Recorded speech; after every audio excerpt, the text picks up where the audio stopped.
Hello friends, quadrilateral chapter से NCERT text book के question कर रहे थे हम लोग। एक्सरसाइज 8.2 का आज करेंगे क्वेश्चन नंबर 2। चलिए देखते हैं क्या है question number 2। A B C D is a rhombus and P Q R and S are the mid points of the sides A B C C D and D A respectively so that the quadrilateral PQRS is a rectangle. ये है figure में आप देख सकते हैं ABCD। ये एक rhombus है जिसमें AB साइड का मिड पॉइंट है P, BC का मिड पॉइंट है Q एंड CD का मिड पॉइंट है R एंड DA का मिड पॉइंट है S। अब ये PQRS जो क्वाड्रिलेटरल बन रहा है इसे हमें रेक्टेंगल प्रूफ करना है। ठीक है, हमें ये शो करना है कि PQRS जो क्वाड्रिलेटरल है दिस इज अ रेक्टेंगल। ठीक है, तो चलिए हम प्रूफ करते हैं कैसे ये क्वाड्रिलेटरल रेक्टेंगल बनेगा। सबसे पहले तो हमने क्या किया है, A और C को ज्वाइन कर दिया है। ठीक है, AC को ज्वाइन करने के बाद हमें दो ट्रायंगल्स मिल जाते हैं, एक है ABC और एक है ADC। ठीक है, अब इस दोनों ट्रायंगल में बारी बारी से हम देखेंगे। सबसे पहले इन ट्रायंगल ABC, इन ट्रायंगल ABC हमने क्या पर रखा है, किसी भी ट्रायंगल के दो साइड के मिड पॉइंट्स को ज्वाइन करने वाली जो लाइन सेगमेंट होती है वो थर्ड साइड के पैरेलल एंड हाफ होती है। तो हम यहाँ पे लिख सकते हैं PQ equal to half of AC and PQ parallel AC। ठीक है, चलिए लिखते हैं यहाँ पे in triangle ABC P and Q are the mid points of AB and BC। तो देयरफॉर यहाँ पे हम लिख सकते हैं PQ equal to half of AC and PQ parallel AC। ठीक है, और आप इसका एक नंबर दे दीजिए, मतलब इन दोनों का एक नंबर हम डाल देते हैं, आगे हमें हेल्प हो जाएगी। ठीक है, नेक्स्ट है हमारा इन ट्रायंगल ADC। इसमें क्या क्या है, इसमें भी RS जो है AC के पैरेलल हो जाएगा और हाफ भी हो जाएगा। तो हम यहाँ पे लिख देंगे RS equal to RS equal to half of AC and RS parallel AC। ठीक है, इसका भी एक नंबर दे दीजिए, नंबर 2। अब 1 एंड 2 नंबर से हम क्या शो कर सकते हैं, यहाँ देखिए फिगर में 1 एंड 2 से अब RS जो है RS पैरेलल है AC के और PQ भी पैरेलल है AC के। It means RS and PQ both are parallel. ठीक है, और दोनों ही RS हाफ ऑफ AC हैं एंड PQ भी हाफ ऑफ AC हैं। इसका मतलब कि RS इक्वल हो जाएगा PQ के। ठीक है ना, तो हम यहाँ पे लिख सकते हैं फ्रॉम 1 एंड 2 क्या क्या है, PQ इक्वल हो जाएगा SR के और PQ इक्वल हो जाएगा RS के या SR। ठीक है ना, RS या SR both are same thing. तो हम लिख सकते हैं PQ equal to SR and PQ parallel SR। ठीक है, SR या RS कोई भी सही है। ये हो गए, दो चीज़ हमारे पास हो गया, मतलब PQ और RS आपस में इक्वल हो गए और पैरेलल भी हो गए। अब ये दोनों अपोजिट साइड्स हैं, जैसे ही ये one pair of opposite sides are parallel and equal, it means PQRS is a parallelogram. हम कह सकते हैं ना इसे PQRS एक पैरेललोग्राम है। तो आप यहाँ पे लिख सकते हैं now PQRS is a parallelogram. ठीक है, शॉर्ट में हमने लिख दिया है PQRS इज अ पैरेललोग्राम। अब हम क्या करेंगे, आपको पता है कि पैरेललोग्राम का जो डायगोनल होता है, जो हमने AC ड्रॉ किया है, ये पैरेललोग्राम रोम्बस का डायगोनल जो है अपोजिट एंगल्स को बाइसेक्ट करता है, मीन्स यहाँ पे एंगल 1 और एंगल 2 इक्वल हैं। तो अब हम इसे लेकर चलेंगे। हम एक यहाँ पे भी दो ट्रायंगल्स बन रहे हैं, एक है ट्रायंगल ERC और दूसरा है EQC, ठीक है। इस दो ट्रायंगल को लेकर चलेंगे। तो हम यहाँ पे लिखते हैं now in triangle ERC and triangle EQC क्या क्या है हमारे पास।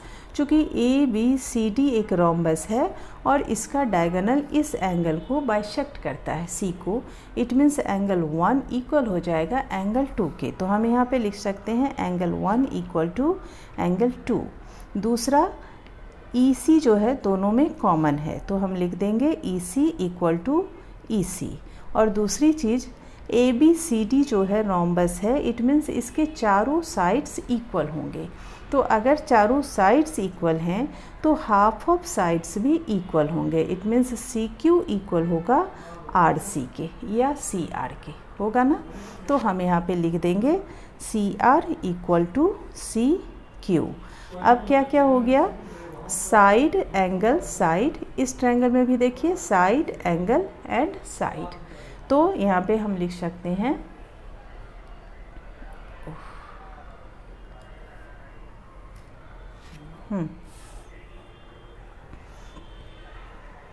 यहाँ पे हम लिख सकते हैं दोनों ट्रायंगल कॉन्ग्रुएंट हो गए। Triangle ERC congruent to triangle EQC किससे हो गया, SAS क्राइटेरिया से, SAS, ठीक है ना। अब ये दोनों ट्रायंगल जैसे कॉन्ग्रुएंट हो गए तो यहाँ पे क्या हो गया कि एंगल 3 इक्वल हो जाएगा एंगल 4 के, होगा ना। चूँकि ये दोनों कॉन्ग्रुएंट हो गए, it means all the corresponding parts of both the angles are equal. तो हम यहाँ पे लिख सकते हैं therefore angle 3 equal to angle 4, और साथ ही angle 3 plus angle 4 equal to हो जाएगा 180 डिग्री, क्योंकि ये लीनियर पेयर ऑफ एंगल्स हैं, ठीक है ना। तो अब चूँकि दोनों मिलकर 180 डिग्री बना रहे हैं और दोनों इक्वल भी हैं, इट मीन्स ये भी 90 डिग्री है और ये भी 90 डिग्री है। तो हम यहाँ पे लिख सकते हैं angle 3 equal to angle 4 equal to 90 degree, ठीक है। अब देखिए चूँकि अब 3 भी 90 डिग्री है, 4 भी 90 डिग्री है, तो यहाँ पे 3 के वर्टिकली अपोजिट एक एंगल है एंगल 5, ये भी 90 डिग्री हो जाएगा, क्योंकि ये दोनों एंगल 3 और एंगल 5 इक्वल हो जाएंगे। तो यहाँ पे हम लिख देंगे angle 3 equal to angle 5 equal to 90 degree, ठीक है ना। अब ध्यान से देखिए कि यहाँ पे एक रेक्टेंगल बन रहा है PQEF, ठीक है। इस PQEF में क्या क्या है हमारे पास, एंगल 5 जो है वो 90 डिग्री है और PQ पैरेलल है, चूँकि AC के, इट मीन्स PQ पैरेलल है EF के भी, है ना, और एक एंगल 90 डिग्री है। इसका मतलब PQEF जो है वो क्वाड्रिलैटरल अब बन गया हमारा रेक्टेंगल। हाँ सॉरी, मैंने पहले ही बोल दिया कि PQEF एक रेक्टेंगल बन रहा है, सॉरी। PQEF जो क्वाड्रिलैटरल है, इसमें PQ पैरेलल हो गए EF के, चूँकि PQ पैरेलल है AC के, it means PQ parallel EF भी हम लिख सकते हैं, और एक एंगल 90 डिग्री अभी हमने प्रूफ किया है। तो अब ये PQEF जो क्वाड्रिलैटरल है, दिस इज़ नाउ रेक्टेंगल। अब हम इसे रेक्टेंगल कह सकते हैं, ठीक है। चलिए इसे लिख देते हैं हम पहले। अब यहाँ पे हम लिख देंगे नाउ PQ पैरेलल AC, या आप लिख सकते हैं PQ पैरेलल EF, ठीक है ना। एंड वन एंगल हो गया इसका, and angle 5 equal to 90 degree. तो इट मीन्स क्या हो गया, therefore PQEF each a rectangle. ये अब रेक्टेंगल हो गया। अब ये चूँकि रेक्टेंगल हो गया, इट मीन्स इसके चारों एंगल जो हैं 90 डिग्री होंगे, मतलब ये Q और P दोनों 90 डिग्री हो सकते हैं, हम कह सकते हैं, ठीक है ना। ई क्यू पी या एफ पी क्यू या फिर ये एंगल, सारे एंगल 90 डिग्री होंगे। तो अब एक एंगल मान लिया कि ये 90 डिग्री है और ये 90 डिग्री है। अब आप देखिए कि हम इस पूरे क्वाड्रिलैटरल को लेकर चलते हैं, ठीक है।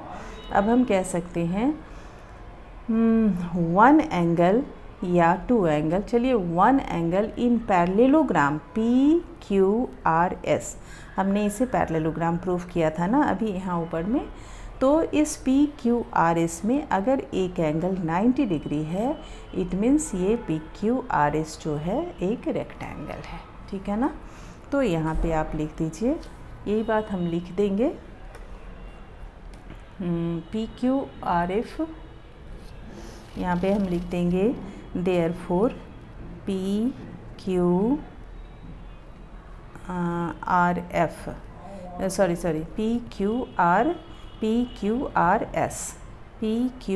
R S is a rectangle, ठीक है ना। चूँकि पी क्यू आर एस एक पैरेललोग्राम था और अब इसका एक एंगल 90 डिग्री है, तो अब हम इस पी क्यू आर एस को रेक्टेंगल कह सकते हैं, ठीक है ना। Thank you.